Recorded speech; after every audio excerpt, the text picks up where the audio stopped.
Dans cette séquence, nous allons calculer une dérivée.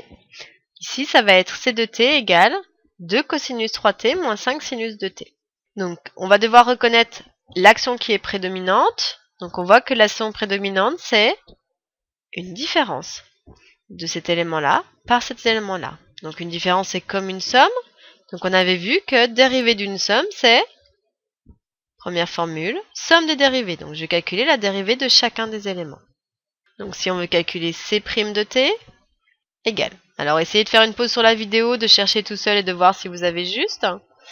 Donc, si on observe la première fonction, on voit que j'ai une constante fois une fonction.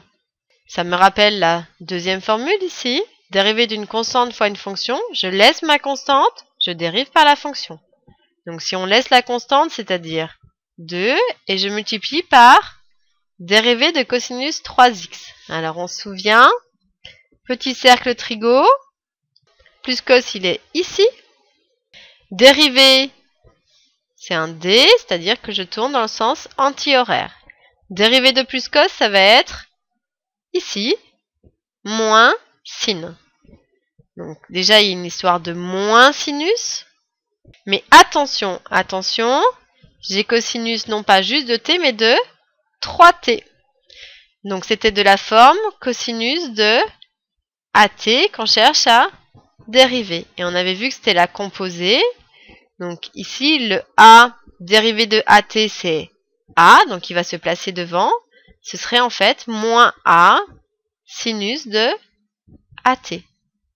Donc ici, on va devoir calculer la dérivée de 3t, puisque c'est un coefficient qui va apparaître. Donc, dérivée de 3t, ici, c'est 3. Donc, il va y avoir un 3 qui va venir se placer devant le sinus de 3t. On n'oublie pas que là, il y a un signe moins, c'est même plus joli si j'ajoute des parenthèses. Voici la dérivée du premier élément. On a vu ensuite moins, on va s'intéresser au deuxième élément. Donc, si on observe le deuxième élément, eh bien, c'est encore une constante fois une autre fonction usuelle. Donc, ici, on laisse la constante. Donc, je vais laisser le 5. Et je vais devoir multiplier par la dérivée de sinus de t. Donc, déjà, le sinus, il est ici. Donc, si je dérive, je tourne dans le sens anti-horaire. Donc, j'arrive à plus cos. Donc déjà, il va y avoir une histoire de cosinus. Mais attention encore, c'est pas sinus de t, c'est sinus de 2t. Donc on avait vu que sinus de at, eh bien en fait, comme il y a un coefficient devant le t, il apparaît devant, puisque la dérivée de at, c'est a. Donc ça va faire a fois, et dérivée de sinus comme c'est plus cos, cosinus de, et on garde bien le at. Donc ici, dérivée de 2t, c'est 2. Dérivée de sinus, c'est un plus cos.